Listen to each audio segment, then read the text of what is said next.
Samahan niyo akong tunghayan ng kwento ng isang drunken master. Ayan siya.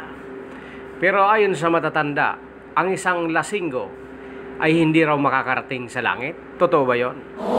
Kasi sabi nila, sa bahay nga nila ay hindi na ito makarating sa langit pa kaya. Nang papauwi na ng bahay ang lasing na ito at dumaan siya dito sa isang napakataas na tulay. Hindi niya namang nadaanan ang isang baliw na halos isang linggo na dito nakatira at laging sinisigaw ang 18, 18 kaya pinakialaman niya ito. Hoy baliw, isang linggo na kitang naririnig na 18 lang ang bilang mo. Kapag hindi ka dyan tumigil, susuntokin kita. Matitikman mo kung gaano kalakas ang suntok ko. Ngunit hindi man lang siya pinapansin ng baliw na ito, bagkus nagpatuloy sa kanyang pagbibilang ng 18, 18. Kaya napikon ng baliw at nang akma niya itong susuntokin. Pinipikon mo ako ah!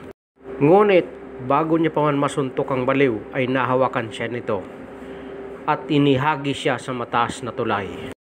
Pagkatapos may hulog ng baliw ang lasing sa ilalim ng tulay at nagpatuloy ito sa kanyang pagbibilang ng 19, 19, 19.